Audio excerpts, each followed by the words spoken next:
funcional de Zipaquirá.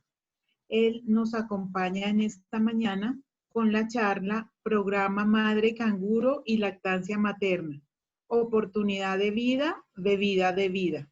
Muchas gracias, doctor, por acompañarnos en esta mañana. María del Pilar, buenos días.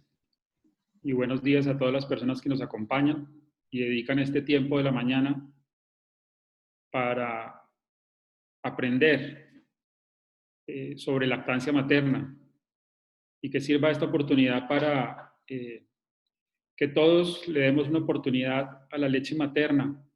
Como el título de mi charla lo dice, darle una oportunidad a la vida. Durante el tiempo que me tomó preparar esta charla, encontré infinidad de artículos, infinidad de datos, que lo único que hacen es sorprender de todas las bondades que tiene la leche materna y que durante nuestro paso por la academia, nuestro proceso de formación, muchas veces no alcanzamos a conocer. Agradecer, antes de comenzar con la charla, agradecer al comité organizador y quiero hacer reconocimiento a personas que me dieron la oportunidad de conocer el Plan Canguro. El Plan Canguro es un plan muy bonito que permite a nosotros como pediatras o al personal que trabaja en este programa darle la oportunidad a aquellos niños que nacen con dificultades, bien sea por prematurez, por bajo peso, por niños con algún tipo de malformación, especialmente malformaciones cardíacas en las que el programa ahora hace mayor énfasis, de tener una mejor calidad de vida. Yo tengo la oportunidad de trabajar en la unidad de cuidado intensivo del Hospital Regional de Zipaquirá y adicionalmente hacer el Plan Canguro, el seguimiento de esos niños que veo nacer, que veo hospitalizar, que veo cómo eso evoluciona en el día a día desde el punto de vista médico y después hacer un seguimiento de estos niños en el Plan Canguro. Es una oportunidad maravillosa, la cual espero compartir con ustedes con esta charla y vamos a darle inicio.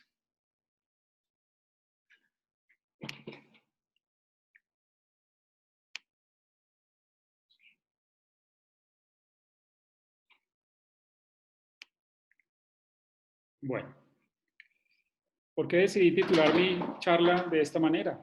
Plan Madre Canguro y Lactancia Materna, una oportunidad de vida bebida. ¿Por qué? Porque definitivamente la leche materna es el alimento ideal en esos primeros 6 meses de vida de un lactante, inicialmente como neonato y posteriormente en su periodo de lactancia. Es una oportunidad que vamos a ver por qué es de vida durante la disposición que vamos a hacer de la charla, por todas las bondades que tiene, porque la leche materna, como podrán darse cuenta, o como conclusión o como colofón final, ¿dónde avanzamos?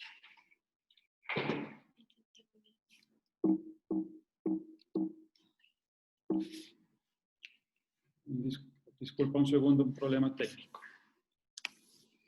Ok, vamos a empezar a ponernos en contexto sobre qué es el Plan Canguro. El Plan Madre Canguro es una iniciativa colombiana. ¿Y de dónde surge el Plan Canguro? 3 pediatras, neonatólogos específicamente, colombianos, en el servicio del Hospital Materno Infantil de Bogotá, con muchas dificultades para la época, condiciones de hacinamiento, infecciones cruzadas, pobre pronóstico y alta mortalidad de todos estos recién nacidos, prematuros o con bajo peso. En algún momento de su práctica, por casualidad, por necesidad, no sé cuál sea la palabra más indicada, empiezan a encontrar, y en la revisión que hice para montar la charla, encontré un dato que no tuve cómo confrontarlo, cómo confirmarlo, pero lo hacían que el doctor Rey, el doctor Martínez, alguna vez en un congreso, en una zona fuera de Bogotá, casualmente encontraron una señora con un bebé en una posición vertical, en contacto piel a piel, tórax contra tórax, Y le explicaban a esta señora, ¿cuál es su función? Le preguntaban a la señora, ¿cuál es su función? Y me dijo, yo soy la madre sustituta aquí en este pueblo cuando los niños nacen con dificultad. ¿Por qué llamó la atención de ellos? Porque nunca lo habían visto y porque encontraron a la señora con un bulto en su pecho. Y como médicos, probablemente lo primero que pensaron fue, esta señora tiene algún tipo de tumor, algo que no es normal, y decidieron hablar con esta señora y de ahí se dio la explicación. Probablemente este fue el primer chispazo con el cual el plan canguro empezó a gestarse en la mente de estos pediatras, de estos neonatólogos. Una vez ellos deciden adoptar esta posición canguro en su unidad de recién nacidos en el Hospital Materno Infantil, empezaron a ver que estos niños tenían mejores resultados en cuanto al bajo peso. Lograron una humanización de la hospitalización y de la atención de los recién nacidos y una reducción de tiempo y costos de esa hospitalización. Pero ¿cuál fue el mayor logro que se tuvo con el plan canguro en sus primeros años? Disminución de la mortalidad. Ya para el año 2003, la Organización Mundial de la Salud aprueba la práctica del plan madre canguro como tal. Ya no era algo que estuviera ahí como una posibilidad de manejo para los niños, ya era una práctica y era una práctica clínicamente aprobada. Y es así como surge la primera guía del método madre canguro, año 2003. Aquí están unos padres con un bebé en posición vertical, en contacto piel a piel. Y lo que deja apreciar la diapositiva, la fotografía de estos padres, es el empoderamiento que ellos van teniendo en la atención de ese bebé. Se ve como los dos padres comparten, ya no es solo la madre, están ambos padres con un bebé que se nota cómodo, tranquilo. Ese es básicamente el objetivo del plan canguro. ¿Pero qué es el plan canguro? Es el contacto piel a piel, continuo y prolongado de la madre con su bebé en el hospital como al egreso del mismo. Es un método poco utilizado, pero efectivo y adecuado en el manejo de todos los bebés prematuros o con bajo peso al nacimiento. En el 2010, el autor Lawn et al. Documentaron que si se aumentara la atención mediante el plan canguro en los niveles primarios de atención en el mundo, se podría reducir sustancialmente la mortalidad de estos niños que nacen con complicaciones por prematurez o por bajo peso. De manera que es algo que es asequible, fácil y con grandes resultados para los niños. Nótese la posición confortable, el color rosado, la tranquilidad tanto de la madre como del bebé en esta posición. ¿Qué garantiza el plan canguro? Una adecuada temperatura en el contacto que provee la madre o el cuidador que tiene el bebé en ese momento. Garantiza la nutrición mediante el apoyo para que la madre amamante de manera más frecuente, de manera exclusiva. Es uno de los objetivos del plan canguro, permitir la estancia durante mucho más tiempo de la madre con su bebé y que la alimentación casi que sea de manera exclusiva con leche materna. Otro de los beneficios que nos plantea el plan canguro es la prevención de infecciones en el ambiente intrahospitalario, el entrenamiento para reconocer de esos familiares o de los cuidadores los signos de alarma a los cuales se van a enfrentar durante su estancia hospitalaria o durante su estadía en la casa de ese bebé. ¿Qué nos ha facilitado a los médicos? Un egreso temprano de los bebés de las unidades neonatales y hacer un seguimiento del bebé, tanto como de la madre, para ver cómo ha sido la evolución de este niño ya con su manejo en casa. ¿Tiene evidencia el plan canguro? Mucha evidencia. No hay uno, no hay dos, no hay tres. Más de 200 estudios. Puede encontrar uno donde se soportan los beneficios del plan canguro. Incluso revisiones de Cochrane, donde podemos, basados en evidencia, dar fe de todos los beneficios que provee el programa Madre Canguro. Métodos de estudio muchos, con controles, sin controles, aleatorizados, controlados. ¿Qué aporta el plan canguro? ¿Qué ha dejado ver el plan canguro? Mayor efectividad para estabilizar estos recién nacidos. Mayor efectividad comparados con una incubadora que no tiene el factor humano, que depende de tecnología. Entonces, Se logra un mejor control térmico de los bebés, disminución de las infecciones asociadas al cuidado de la salud, mejoría en el tiempo de lactancia materna y logramos que sea exclusiva muchas veces. También beneficia la ganancia de peso y por sobre todas las cosas, como lo mostraba en la fotografía, fomenta la participación de la madre y de la familia en el cuidado. Ya no somos los médicos los únicos que estamos inmersos en el cuidado de estos bebés. Se empodera a la familia para que ellos mismos sean partícipes en el cuidado, en el seguimiento, en ver la evolución de esos bebés. Ahí está la fotografía. 2 gemelos en posición canguro, felices, comiendo al seno, una mamá tranquila, unos bebés tranquilos. Pero ¿cómo ha sido esa evolución a través del tiempo del plan canguro? Hablamos que el plan canguro inicia en la década de los 70 y vamos a dividir por décadas hasta la última. ¿Qué se buscaba inicialmente con el surgimiento del plan canguro? Básicamente incentivar la unión. ¿Por qué? Alterno al desarrollo que se llevaba aquí con el plan canguro, en Estados Unidos ya había estudios que empezaban a mostrar las bondades de mantener la unión de la madre con su hijo en el inmediato momento después del nacimiento. Y como práctica descrita, en los Estados Unidos tenían que los niños eran separados inmediatamente de sus madres. Si era un niño de alto riesgo que iba a la unidad de cuidado intensivo, por norma, en estas unidades se tenía que los primeros 21 días la madre no podía visitar al bebé. Entonces el plan canguro básicamente lo que busca, y en esa época, en esta década escrita, era buscar los resultados que producía la influencia de la unión madre-hijo en ese preciso momento. Y empezaron a darse cuenta que este periodo es crítico, tanto para las madres como para los recién nacidos. Es un periodo de sensibilidad mayor.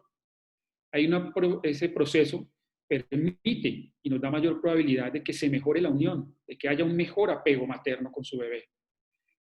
Permite adicionalmente, más a largo plazo, modificar posibles conductas de riesgo, como pudiera ser la negligencia o el abuso infantil, en un momento tan corto posiblemente, pero que hace que esa sea la diferencia en este tipo de conductas. Pero adicionalmente, ¿qué le provee al niño? Neuroprotección. Ese contacto piel a piel mantiene al niño en una estrecha unión con su mamá, lo cual le brinda tranquilidad, un cerebro tranquilo y, como más adelante se pudo documentar, mejoras en sus constantes vitales. Esta década, como ya lo había hecho, era una década de separación temprana del binomio, 21 días antes de permitirle la visita a las madres. De manera que esta fue la década en la que surge el plan canguro y empieza a mostrar beneficios rápidamente de qué se puede lograr. Ahora pasamos a la década del 80 a la 1989. Continúan los estudios sobre los beneficios de esta unión temprana y empiezan a darse cuenta los pediatras que están en las unidades de cuidado intensivo, en las unidades neonatales, que empiezan a tener una mejor regulación de los periodos de sueño y del estado de alerta de estos recién nacidos. Mejoría en la alimentación al seno, disminución de los episodios de llanto y otros episodios que pudieran causar dolor o malestar en estos recién nacidos. Adicionalmente, desde el lado materno, mejoría en el comportamiento afectivo de la madre hacia su hijo. En esta década es cuando por primera vez se hace una presentación en público de los resultados del Plan Madre Canguro. Y es hacia el año de 1983 que los doctores Rey y Martínez documentan la disminución de la mortalidad hasta en un 70% en el primer año de uso del Plan Canguro. Adicionalmente, disminución del abandono por parte de las madres y cuidadores de estos bebés. Y empiezan a documentar cómo estaban realizando el Plan Madre Canguro y cuáles eran los criterios de egreso que se deberían tener en cuenta para dar de alta a estos bebés.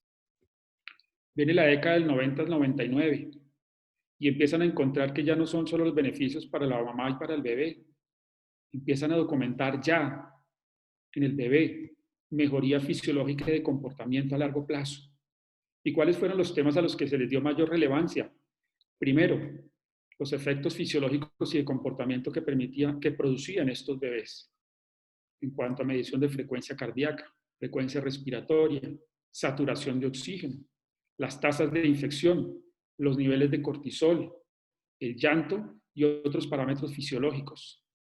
Empezaron a ver los efectos en la promoción de la lactancia materna como único alimento y continuar la investigación de efectos benéficos de la unión temprana y los efectos negativos que causaba esta separación tanto en la madre como en el bebé. Ya para el año 2000 empiezan a buscar cuál es la respuesta en el desarrollo y en el manejo de dolor de estos bebés.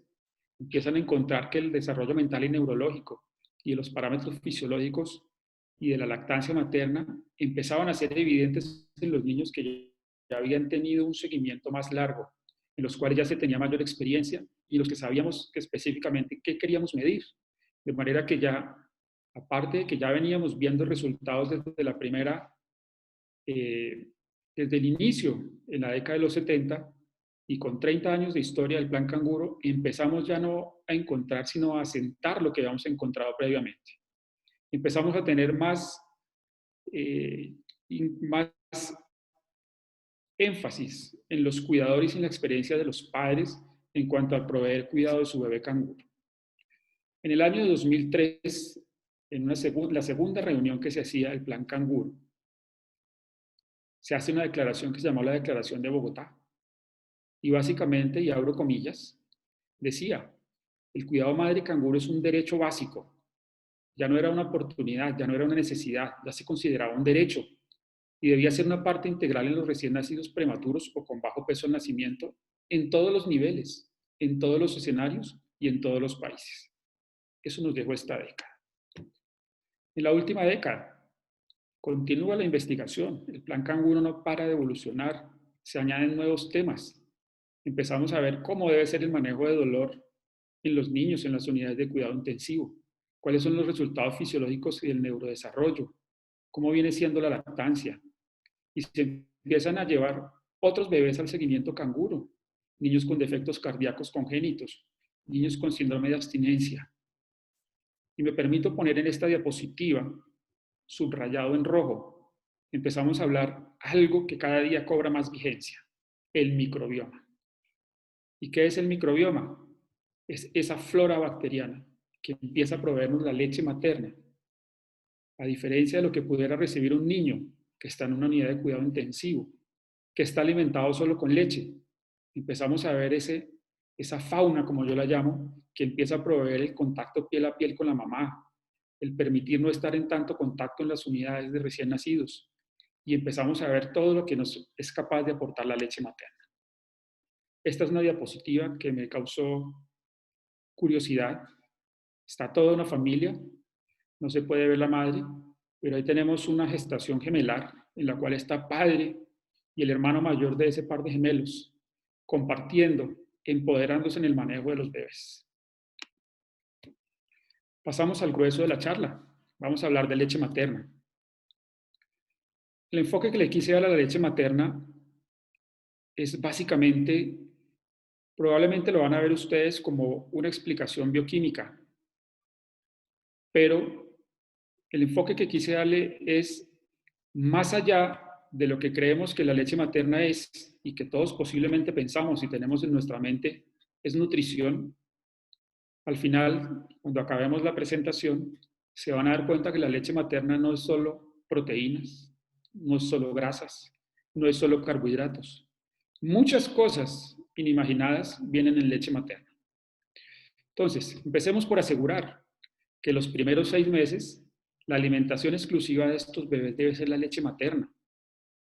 Se debe continuar a partir del 6º mes, idealmente hasta los 2 años, o con la nueva tendencia, más de 2 años, hasta cuando el niño decida dejarla.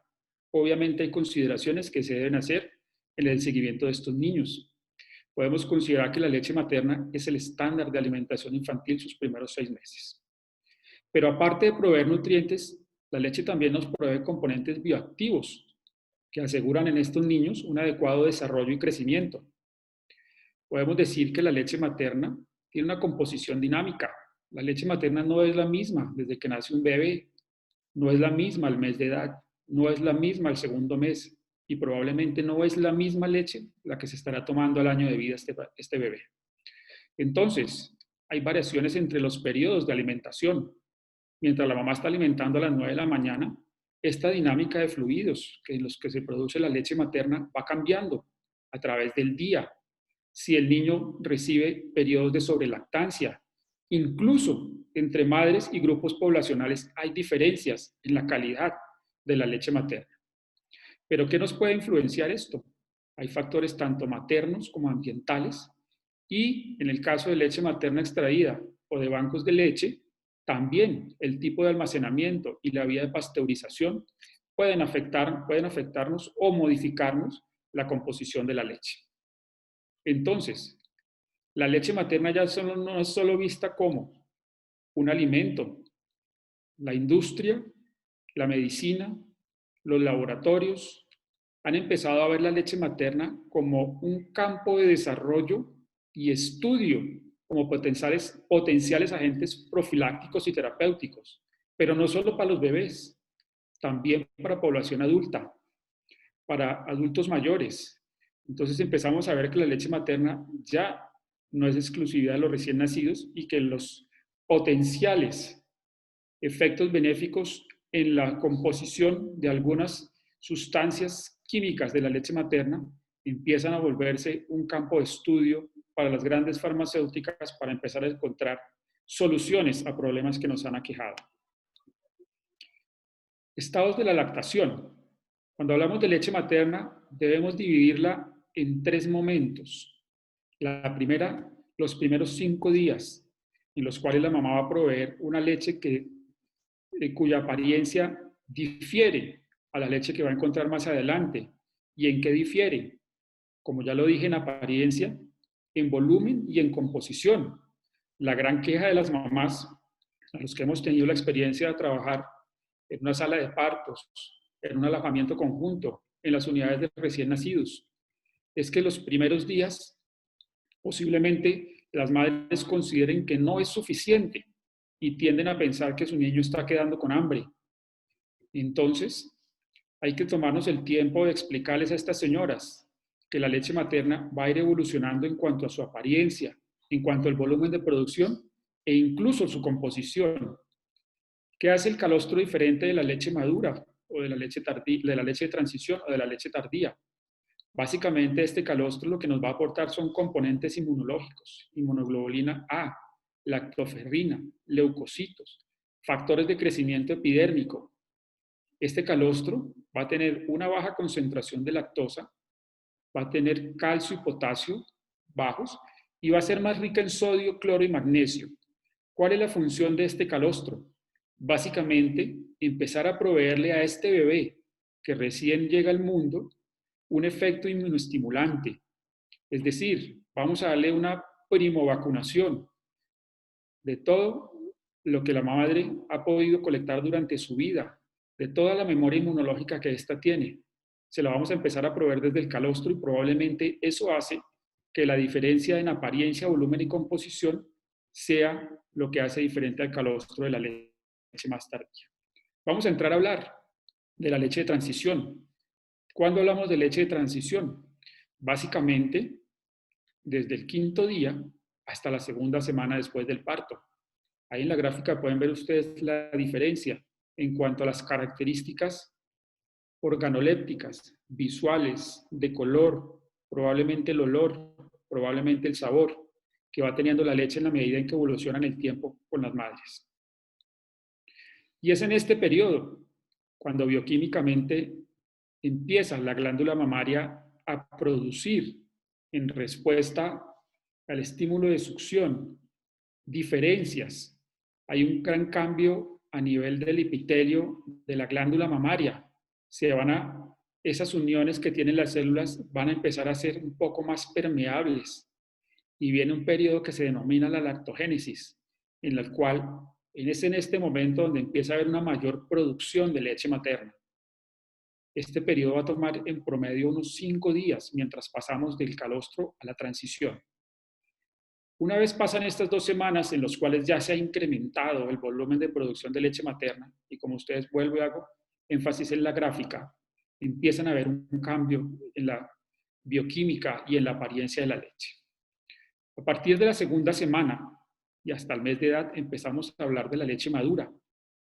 Y posterior a este momento, ya empezamos a hablar de una leche completamente madura. Pero ¿cuál es el origen de la leche? ¿De dónde viene la leche? ¿Cuáles son sus componentes nutricionales? Básicamente la leche tiene tres orígenes: lactocitos del epitelio de la glándula mamaria, de la dieta materna y de los depósitos maternos de vitaminas, de minerales y de nutrientes que ha sido capaz de la madre de almacenar durante el tiempo de su gestación. A pesar de que la calidad nutricional de la leche se conserva, siempre hay que prestar atención a tener estas madres con una adecuada dieta. Y como más adelante lo vamos a ver en el desarrollo de la charla, hay que prestar especial atención a la composición de ácidos grasos y vitaminas. Es por esto que cobra vital importancia el control prenatal, el control nutricional de las madres gestantes, los suplementos que deben recibir las mamás.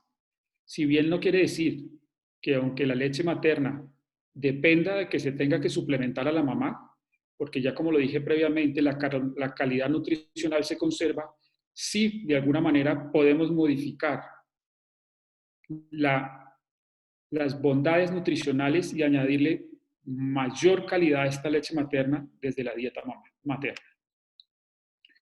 Vamos a entrar a hablar de los macronutrientes, de lo que todos pensamos que es la leche materna: proteína, grasa, lactosa, energía. Entonces, la leche materna varía entre las madres a lo largo de la lactancia. Aunque se considera que es altamente conservada, pudiéramos encontrar variaciones poblacionales y el estado nutricional pareciese no tener ninguna implicación en los aportes que nos va a dar la leche materna. Entonces, ¿cuánto podemos llegar a encontrar de proteína? Entre un 0.9 a 1.2 gramos por decilitro.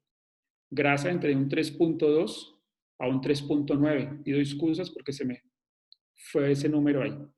Gramos por decilitro. Lactosa entre 6.7 a 7.8 gramos por decilitro.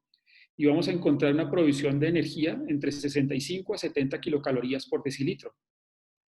Vamos a encontrar una diferencia entre la leche materna del recién nacido prematuro y el recién nacido de término. Podemos encontrar diferencias entre el contenido proteico en la grasa, siendo estas mayores para el recién nacido pretérmino.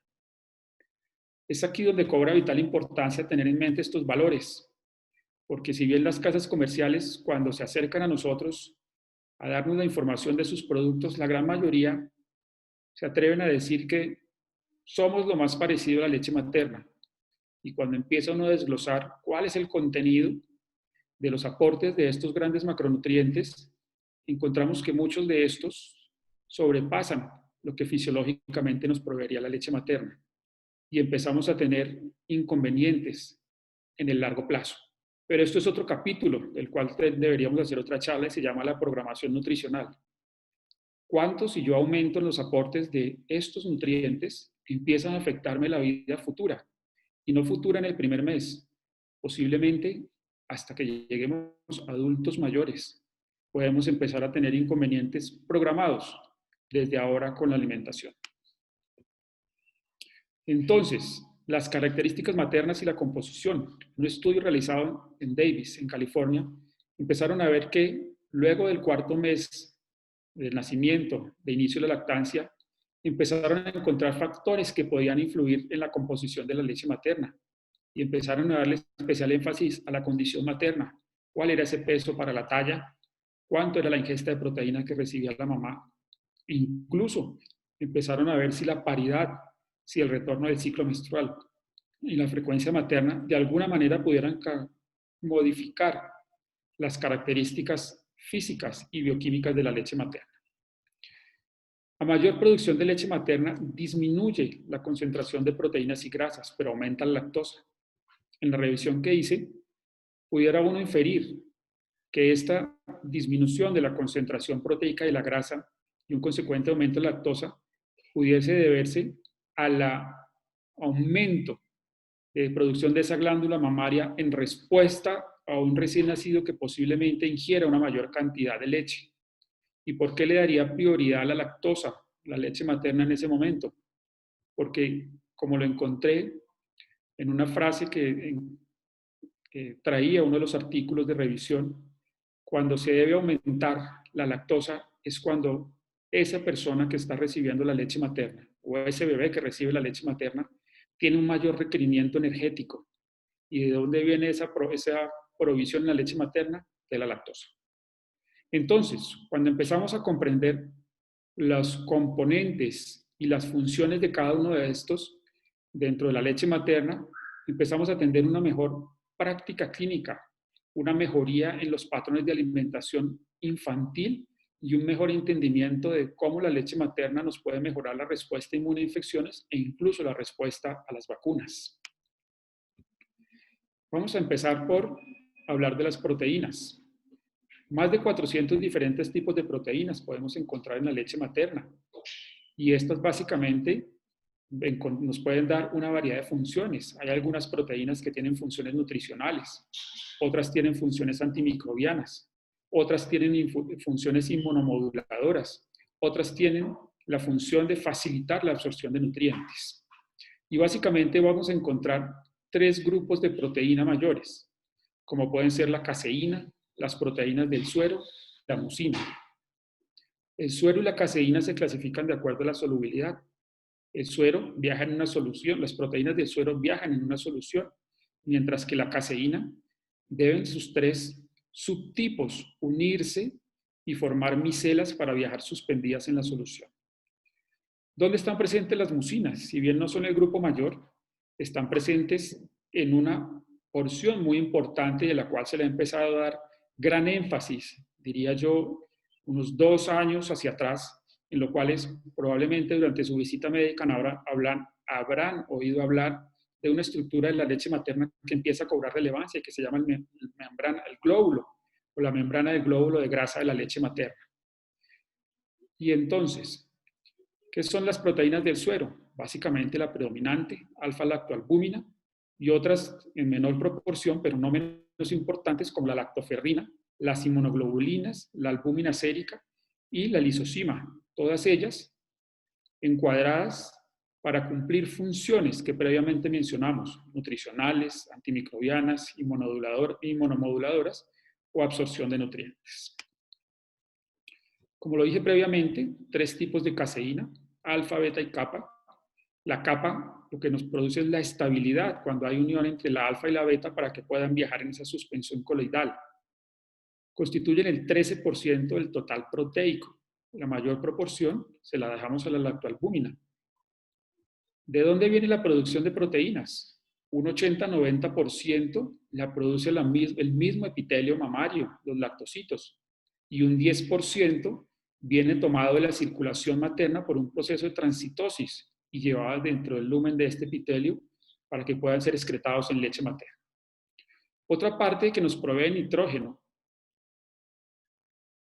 pero que no es de etiología proteica y que está presente en la leche materna puede ser la urea, la creatinina, los nucleótidos, aminoácidos libres y péptidos. Estos suman para un 25% del total del nitrógeno que se puede encontrar en la leche materna. De manera que las proteínas son un grupo importante, con múltiples funciones que empiezan a ser relevantes más adelante. Aquí, una imagen en la cual tenemos una madre lactante que, gracias a Dios, ha decidido abandonar ese biberón. Bueno, vamos a pasar al capítulo de las grasas. Estas grasas están presentes en emulsión. Básicamente la mayor proporción está en forma de triacilglicéridos, un 98%, y en menor proporción vienen ácidos grasos de cadenas menores, como se podrían ser los diacilglicéridos, los monoacilglicéridos, algunos ácidos grasos libres, fosfolípidos y colesterol. ¿Cómo vienen empaquetados? Vienen empaquetados en glóbulos grasos, una pared fosfolipídica y un core o núcleo de triacilgliceroles. Este es el famoso glóbulo de grasa de la leche materna. 17% corresponden a síntesis de novo.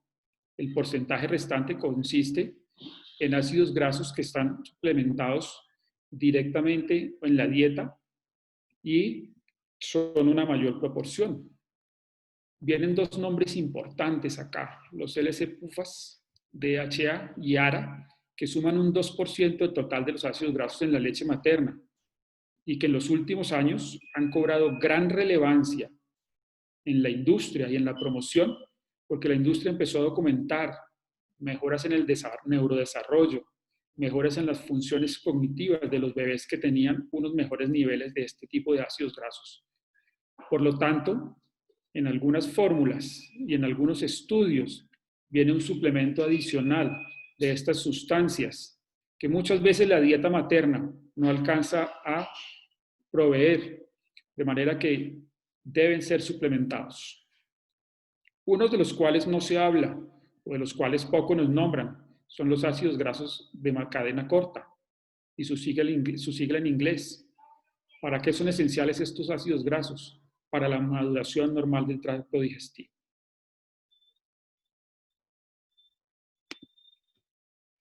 Otro importante, la esfingomielina, que favorece la mielinización y mejora el desarrollo en el comportamiento y de todas las funciones de los infantes con bajo peso. ¿Qué otra función podemos esperar de los ácidos grasos?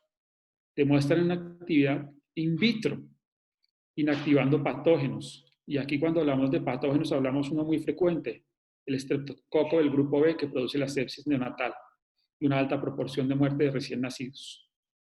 Entonces, estos estudios empiezan a sugerir una protección adicional contra infecciones invasivas en la superficie de la mucosa. ¿Y a quién se le atribuye particularmente esta actividad? A los monoglicéridos de cadena media. De manera que los ácidos grasos no vienen solo diseñados en la leche materna para proveernos energía, para darnos nutrición. Parece ser que tienen también una función importante en cuanto a la protección y generación de inmunidad. Aquí, un banco de leche materna para dar paso a los carbohidratos. ¿Y cuál es el principal carbohidrato encontrado en la leche materna? Un disacárido llamado lactosa, que es una unión covalente de glucosa y galactosa. ¿Para qué se tiene esta alta proporción? Básicamente, como lo dije en una diapositiva anterior, para cumplir la alta demanda de energía de parte del cerebro humano. Otra de las diferencias que tenemos con otros seres mamíferos. La demanda de energía de nuestro cerebro es mucho mayor que la de otros seres. ¿Qué otros oligosacáridos otros carbohidratos podemos encontrar? Otro que también probablemente oyen con mucha frecuencia, los famosos HMO, los oligosacáridos. Estos oligosacáridos hacen parte de más o menos 1 gramo por decilitro de la leche materna. Si bien su valor no es constante durante el tiempo, depende del estado del momento de la lactación y de factores genéticos maternos. No se consideran un factor nutritivo, sino más bien un factor bioactivo. ¿Y qué quiere decir bioactivo? Que nos va a generar respuesta, básicamente respuesta inmunológica, y algunas ayudas que más adelante les voy a mencionar. Micronutrientes. La leche materna nos provee todas las necesidades nutricionales en cuanto a requerimientos de vitaminas, como son la A, B1, B2, B6, B12, vitamina D y el yodo. Dependen en gran porción de la dieta de la mamá. Como antes lo mencioné, debe haber una adecuada suplencia o una buena reserva en la madre lactante.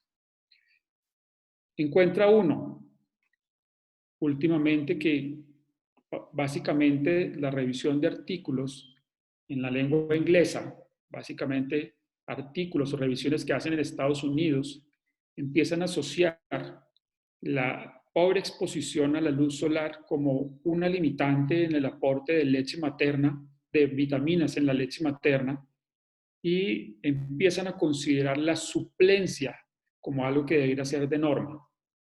Aunque la leche materna y la alimentación nos provee vitamina K, esta debe ser suplementada al nacimiento en una dosis intramuscular para evitar trastornos de la coagulación en estos recién nacidos.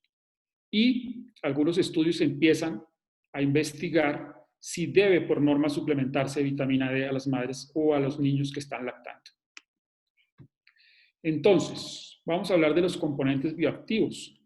Los componentes bioactivos, vamos a empezar por definir que son elementos que afectan los procesos biológicos y los sustratos Y aquí es donde tienen un impacto tanto en la función como en la condición corporal y un efecto final sobre la condición de salud de ese individuo sobre el cual está ejerciendo su función. ¿Cuáles pudieran ser las fuentes de estos componentes bioactivos? Algunos son producidos y secretados por el epitelio mamario. Otros son producidos por las células que viajan dentro de la leche. Otros son extraídos del suero materno a través del epitelio mamario. Y algunos otros, como los glóbulos de la grasa de la leche, aportan esas proteínas de membrana de los lípidos para volverse unos componentes que pudieran generar respuesta como proceso biológico o bien sea como sustrato para que otro elemento cause su función y tener de esta manera un impacto en funciones de tipo inmunológico. Aquí vamos a empezar a hablar de los HMO, los famosos oligosacáridos. Es el tercer mayor componente de la leche materna. En los primeros días es incluso mayor que cuando hablamos de leche madura. Y si ustedes ven la proporción, 20.9 gramos por litro inicial en el posparto versus un 12.9 gramos por litro ya en la leche madura, leche de más de un mes. Y tiene su explicación por qué este cambio. Básicamente son entre 3 a 22 unidades de sacáridos por molécula de 5 diferentes tipos de azúcar que varían tanto en la secuencia en que se organizan y en la orientación en que se presentan. Y aquí están enumerados las 5 diferentes moléculas que los pudieran formar, la L-fucosa, la D-glucosa, la D-galactosa, la N-acetilglucosamina, el ácido acetilneuramínico. Hay 200 diferentes tipos de oligosacáridos conocidos en la leche materna. Estos cumplen básicamente una función prebiótica. ¿Y qué quiere decir esto? Mejora el crecimiento de ciertos tipos de bacterias benéficas dentro del tracto gastrointestinal, protegiéndonos de esta manera de colonización por patógenos que pudieran presentarse durante el periodo de generación de ese microbioma. Estos oligosacáridos vienen genéticamente determinados para producirse como resultado de la expresión de ciertas enzimas en los lactocitos, básicamente enzimas transferasas.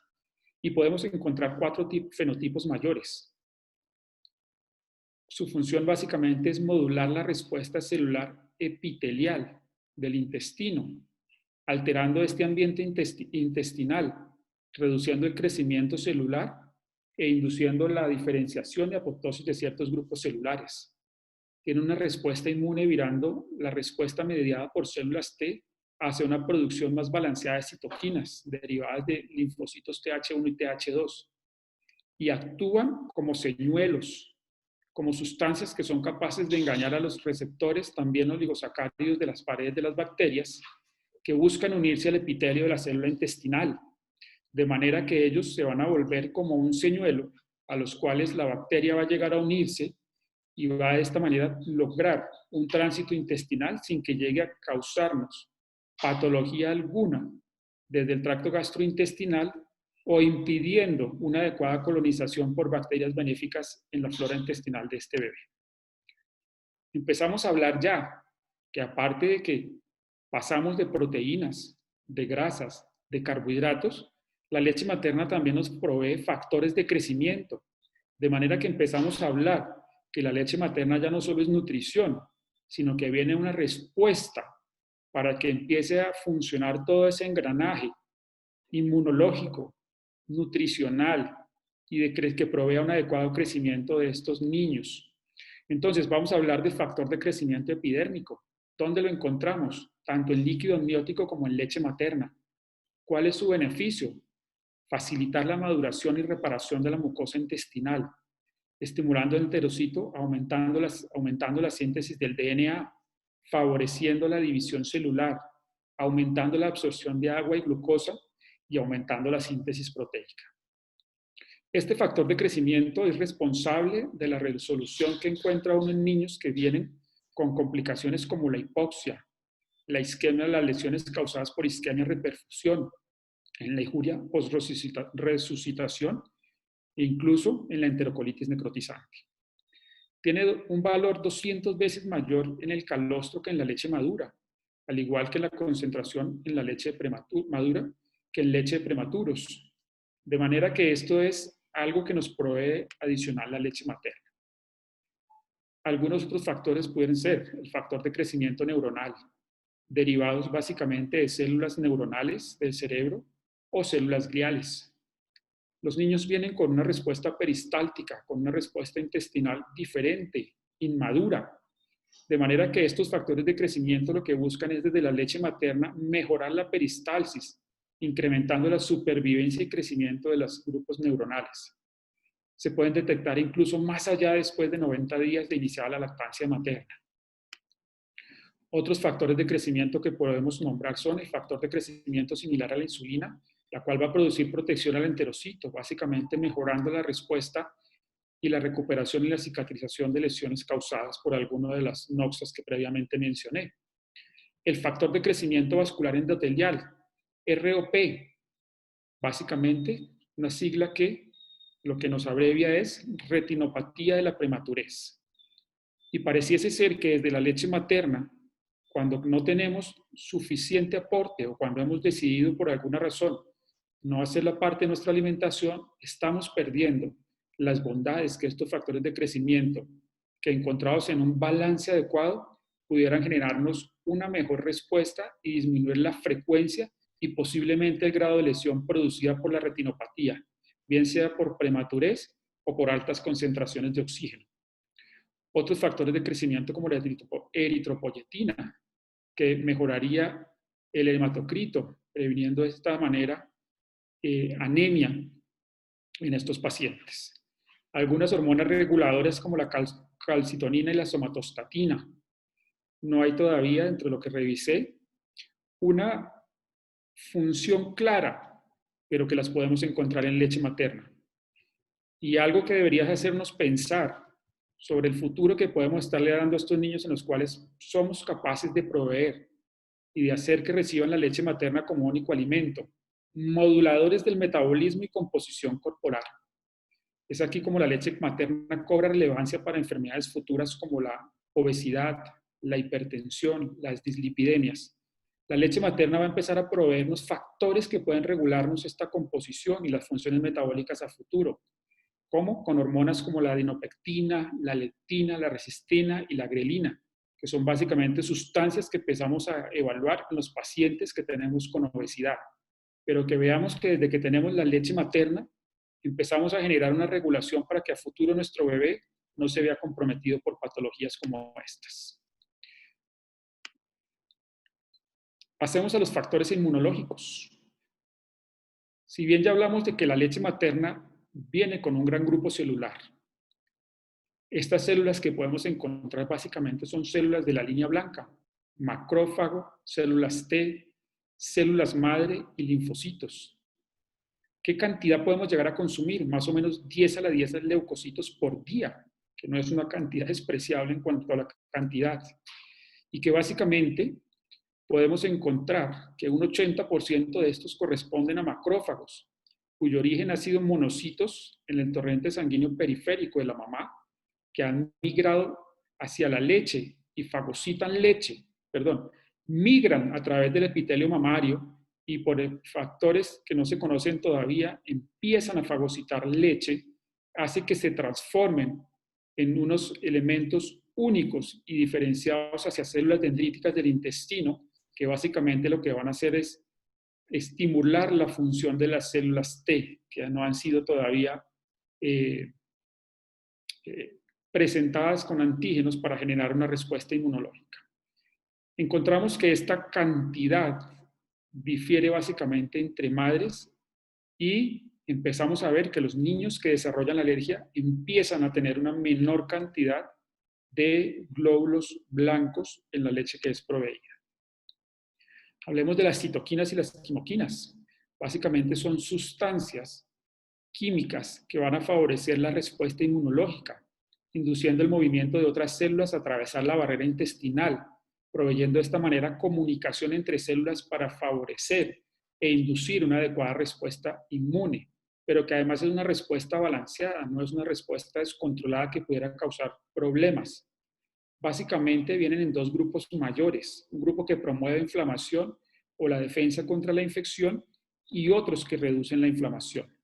Podemos hablar específicamente del factor de crecimiento transformador beta, que tiene la mayor concentración en la leche materna, regulando inflamación y mejorando la reparación de heridas, previniendo más adelante las enfermedades alérgicas.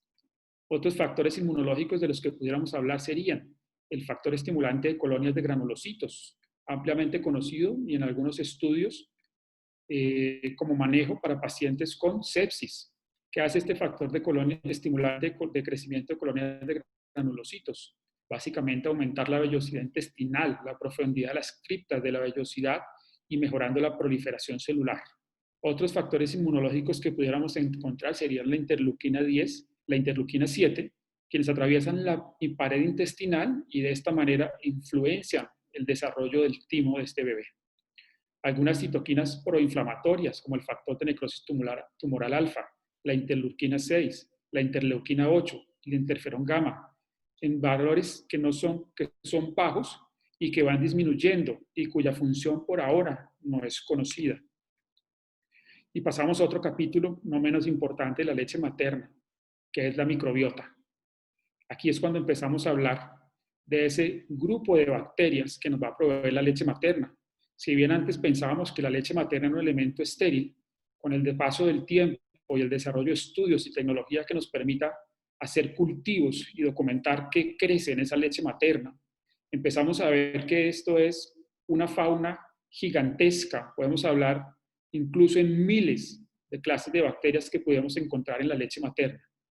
Pero tiene una característica, la leche materna.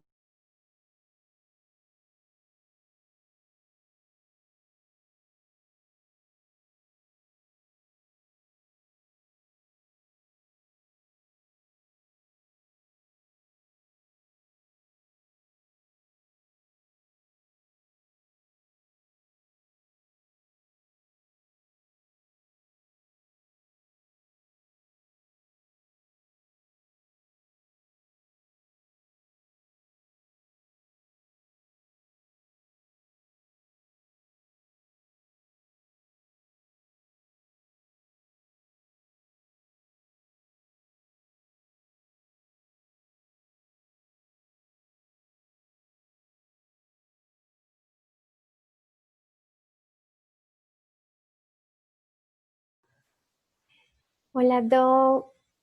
¿No te estamos escuchando?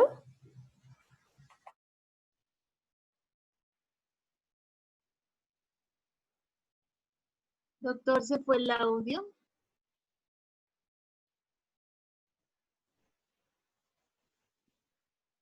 Parece que el doctor tiene, ya regresó el doctor. ¿Me escuchan? Sí, doc, ya lo escuchamos. Lo último que les dije, estoy pasado un poco de tiempo. ¿Hay algún inconveniente?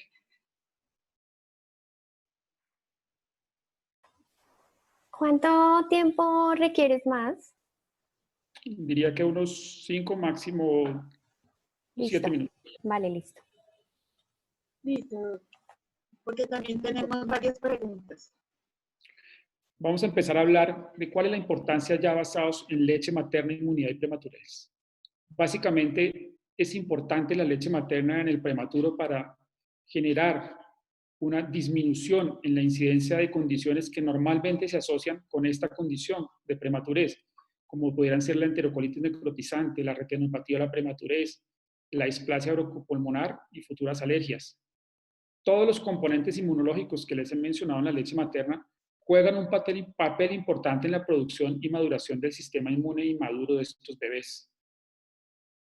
De manera que de ahí la importancia. Los artículos no mencionan, no encuentran anatómicamente de dónde llegan todas estas bacterias.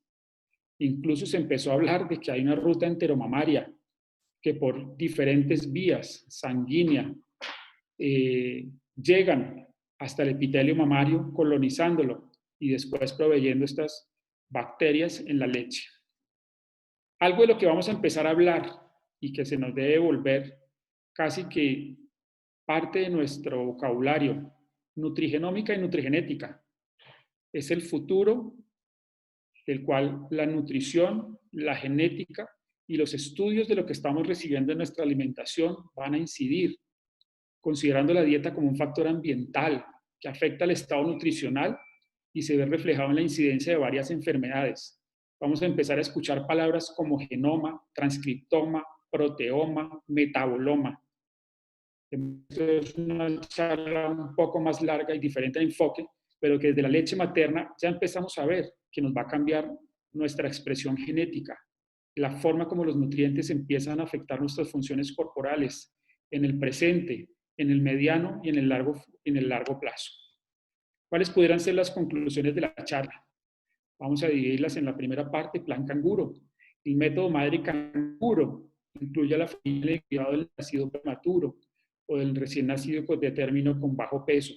Previene la separación del binomio madre-hijo y sus efectos deleterios. Mejora los indicadores de salud de la población objeto hasta el seguimiento tanto de la madre como del hijo. En cuanto a la leche materna es un biofluido extremadamente complejo, altamente variable, que ha evolucionado por milenios para suplir las necesidades de los infantes y para protegerlos de enfermedades mientras su sistema inmune inmaduro madura. La composición de la leche materna provee el estándar de nutrición infantil, incluyendo los componentes bioactivos que aseguran un adecuado crecimiento y desarrollo. La leche materna, y como colofón, no es solo su nutrición, va más allá de esto. Posee una variedad de factores con cualidades medicinales que tienen un profundo rol en la supervivencia de los infantes y de su salud. Y aquí, como podemos ver, un bello atardecer. Muchas gracias.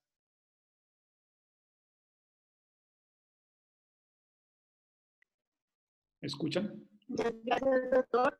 Excelente la exposición, muy interesante, lo que ha generado varias preguntas. Una pregunta, pues, digamos, está relacionada, nos hacen preguntas sobre los fortificadores de leche materna que se usan en los programas canguros de algunas clínicas. Una pregunta dice que qué estrategia se puede hacer para evitar el uso de estos fortificadores. No, al contrario. Sí, y también sí nos preguntan que cómo se haría para no tener que usar los fortificadores de leche materna extraídos. Bueno, es una pregunta muy interesante. Los bancos de leche, nosotros en Zipaquirá, gracias a Dios, por la gestión del doctor Edgar Rey, hijo del doctor Rey, creador del programa Madre Canguro, se logró tener un banco de leche materna en el hospital, en la unidad funcional. Para quienes no conocen, la Samaritana, existe una Samaritana que es centro, el nuevo hospital regional de Zipaquirá y el hospital viejito, como yo le digo, de Zipaquirá, que es la unidad funcional. Esa unidad funcional tiene un banco de leche materna. En cuanto a la pregunta, yo como pediatra en esa unidad, que es una unidad de cuidado básico, tengo la posibilidad de decirle a la persona que pasteuriza la leche, de decirle, concéntremela para que me dé X cantidad de calorías por onza. Le digo, prepáreme como una fórmula de prematuros, 24 kilocalorías. O en niños en los cuales necesito aumentar el aporte calórico, en los cuales, bien sea por limitación del aporte hídrico total que puedo proveerle, o porque no me voy ganando el peso adecuado, pedir una leche materna con 26, 28, hasta 30 calorías. Eso puede hacer el banco de leche. Donde no hay bancos de leche, hay que usar el fortificador. Hay que beneficiar a los niños de una nutrición, un adecuado aporte calórico que garantice que la ganancia de peso sea adecuada, que no se pierda la ganancia que el niño debería tener desde el vientre materno, que se la provee la mamá por salir a la condición de la unidad de recién nacidos. De manera que el fortificador no es un enemigo, si bien es derivado de la leche de vaca, no es un enemigo. Debemos considerarlo como una opción, donde no existen los bancos de leche, esa leche materna de donante para que pueda mejorar la calidad nutricional del aporte de estos niños y de esta manera garantizar la adecuada ganancia de peso. Ahora bien, viene otro capítulo, la leche extraída, la leche de donante, la leche pasteurizada. Es igual que la leche materna, que la cual no sufre ninguna alteración, Desafortunadamente no. Desafortunadamente, la manera en que se extraiga la leche, la manera en que la leche sea almacenada, incluso el proceso de pasteurización, porque el proceso de pasteurización no es uno, son varias las maneras en las cuales podemos pasteurizar la leche, sí pueden afectar la leche materna. Esto no quiere decir, y quiero que quede claro, que la leche pasteurizada no sirve. Sí sirve, es de gran beneficio, pero debemos ser conscientes que probablemente muchas necesidades nutricionales en cuanto a factores bioactivos y se van a ver afectados, el contenido de vitaminas disminuido. De esa manera, espero haber respondido la pregunta y haber dejado satisfecho a quien la hace. Muchas gracias, doctor.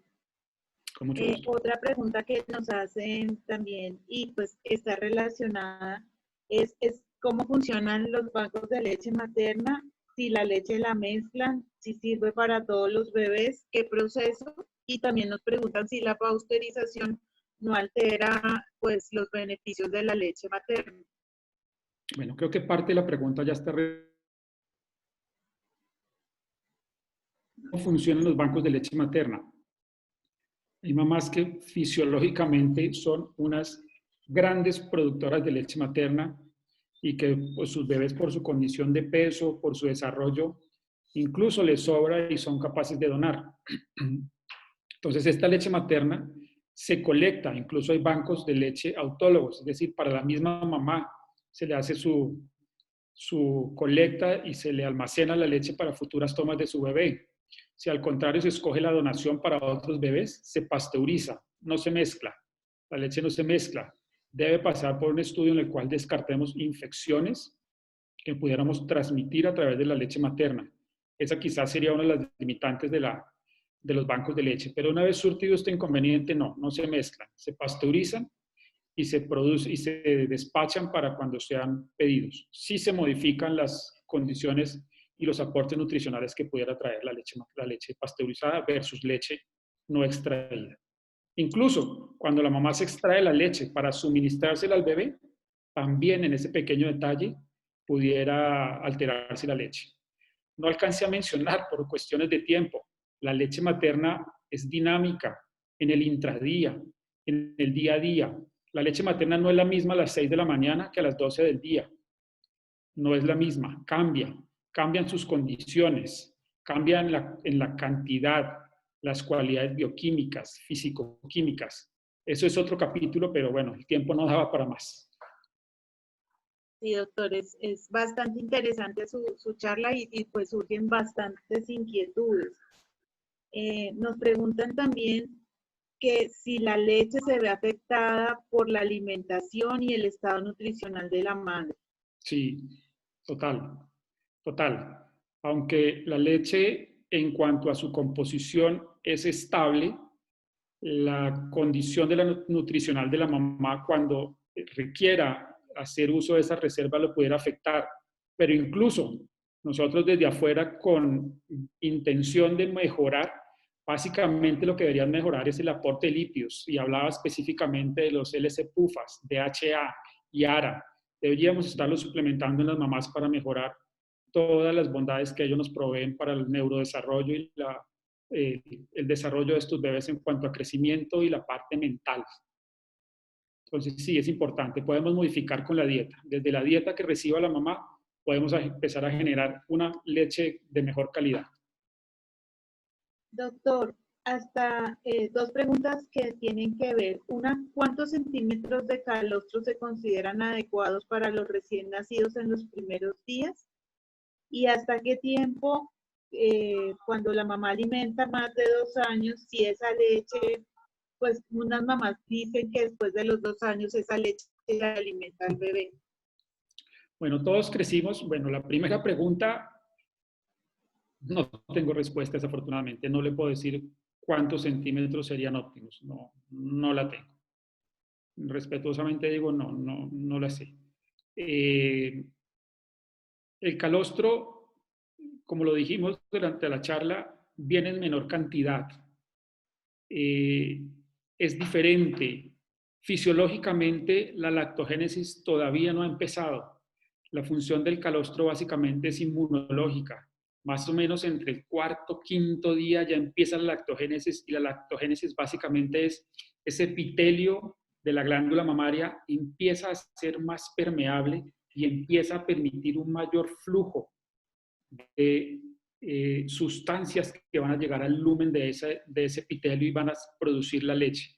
Entonces, no tengo los centímetros exactos, pero lo que sí le puedo decir y reforzar es básicamente que es suficiente para que el niño tenga el aporte para que no vaya a hacer complicaciones como hipoglicemia o empiece a verse afectada su nutrición. Básicamente es inmunológico y serían los primeros 4 a 5 días. De ahí en adelante la lactogénesis está completamente desarrollada y la cantidad va a ser suficiente.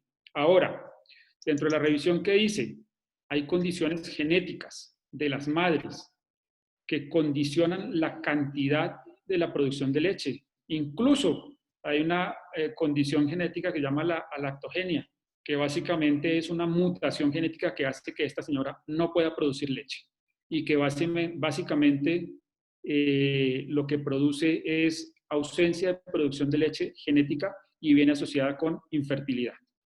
Entonces, de manera que estas madres infértiles probablemente tengan también limitantes en la producción de leche y es algo que probablemente nosotros no hayamos tenido en cuenta. Bueno, otra pregunta es que si la leche completamente madura termina ¿en qué tiempo? Perdón, discúlpame, no respondí una parte de la pregunta. Sí. Después de los 2 años, las nuevas tendencias de nutrición hablan de que se debe permitir, pero eso debe ir de la mano del seguimiento del pediatra. O sea, yo no puedo quedarme tranquilo con un niño lactando, pero es un niño en una condición o un desarrollo que no es adecuado. Digamos que su desarrollo pondoestatural no es adecuado, su ganancia de peso, su ganancia de talla. Ese niño requiere otra intervención y probablemente el tener ese niño, mi experiencia me lo ha mostrado, que el tener ese niño delgado, que no gana peso, que no crece, probablemente vive lleno de leche materna y esto limita la ingesta de otros alimentos que a esa edad ya son necesarios. Pero si al contrario yo tengo un niño que viene creciendo bien, que viene ganando peso, talla, que sus funciones son normales, yo no vería inconveniente la leche materna, más allá de los 2 años. Entonces, ¿va a ser suficiente? Eso nos lo dice un seguimiento médico adecuado en las cuales se puedan medir y hacer seguimiento de estas condiciones que he mencionado. Muchas gracias, doctor. También nos preguntan que sí, o sea, ¿qué opinión tiene el doctor acerca de las salas de extracción materna en relación y cuál sería el mejor punto intermedio entre el método madre canguro y la extracción en hospital cuando las unidades no están abiertas? Bueno, lo primero, decir que las unidades debían ser amigables y abiertas. Nosotros en Zipaquirá tenemos unidad abierta 24 horas del día. Incluso también tenemos sala de extracción de leche. Entonces, para aquellas mamás con dificultades de desplazamiento, locativas, por dificultades geográficas en cuanto a su lugar de residencia y el lugar de hospitalización del recién nacido, y que por este momento básicamente que estamos pasando de pandemia, no se pueden quedar o no pueden estar permanente, pues debemos tener una sala de extracción en la cual podamos garantizar que lo que vaya a recibir el niño como alimentación sea leche materna. Debería ser una condición no negociable de las unidades de recién nacidos. O sea, debe haberla. Obviamente pensando en que en la extracción de leche nos va a cambiar la disposición nutricional de esta leche, pero que no va a ser tan grave como para que desechemos la opción de tenerla.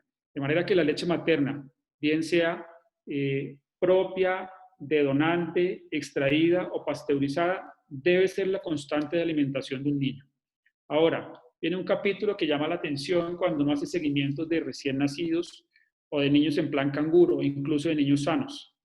La diferencia que empieza a ver uno en las curvas de crecimiento de los niños alimentados con lactancia materna versus niños de fórmula o versus niño que combina lactancia materna y fórmula. Entonces, si las curvas de crecimiento difieren totalmente, la curva del niño que es alimentado con leche materna no es una curva que se vaya directamente hacia la vertical, es una curva que tiene una ganancia que es constante, pero no completamente hacia la vertical. Mientras que el niño que uno ve, que recibe la leche de fórmula o el mix de fórmula con leche materna, encuentra una curva un tanto más vertical. A los ojos de la familia y particularmente de las abuelas, maravilloso, porque ese niño se ve más gordo y esa gordura la asocian con un estado saludable. No. El ideal es una curva sostenida en el tiempo y siempre constante. Solo leche materna no gana tan rápido como el otro. Gracias a Dios no gana tan rápido como el otro. Y en un capítulo que pudiese llamarse programación nutricional, vamos a ver que ese exceso de aporte de proteína lo que va a empezar a fomentar es que ese niño tenga mayores reservas para futuro y que se empiecen a afectar estas biodisponibilidades de sustancias moduladoras del metabolismo que hablábamos, adenopectina, grelina, empiecen a tener un cambio y a futuro desfavorecer la salud del niño. Incluso algunas mediciones que se han hecho de la parte ecocardiográfica de los bebés y que empiezan a mostrar resistencia, aumento de la resistencia. Con tan solo aumentar el contenido de proteína en la alimentación, empieza a generar resistencia en la arteria aorta y empezamos a programar el niño desde etapas tempranas para volverlo un hipertenso a futuro. De manera que la leche materna y la alimentación que le demos a estos niños va a hacer que su futuro cambie. De ahí que la programación nutricional y la importancia que debemos darle a la leche materna y a la alimentación infantil cada día sean mayores, para que a futuro nuestras tasas de enfermedades asociadas a la edad podamos verlas modificadas desde la nutrición. Y es así como las últimas diapositivas, la nutrigenómica, la nutrigenética cobran vital importancia. Doctor, muchísimas gracias por la excelente exposición, por la disposición suya para transmitirnos estos conocimientos. Les agradecemos a todos los participantes. Tuvimos muy buena asistencia. El momento de mayor asistencia tuvimos 449 personas. Entonces, pues muchísimas gracias. Quiero decirles a los conferencistas, a los participantes, perdón, que hay muchas preguntas, pero les recuerdo que este es el primer día del simposio. Varias de las que veo aquí las vamos a ir contestando en todas las actividades del simposio. Les recuerdo también los Facebook Live que van a ver 4 y 5, uno exclusivo de lactancia. Ahí también van a tener la oportunidad de con expertos, encontrar respuesta a sus inquietudes. Les recuerdo que hoy a las 2 de la tarde tenemos nuestra charla Medicamentos y lactancia materna. Es importante que para conectarnos a cada charla cerremos la anterior, ingresemos al link de la nueva charla. Muchísimas gracias y feliz mañana para todos. Gracias, doctor. Para todos.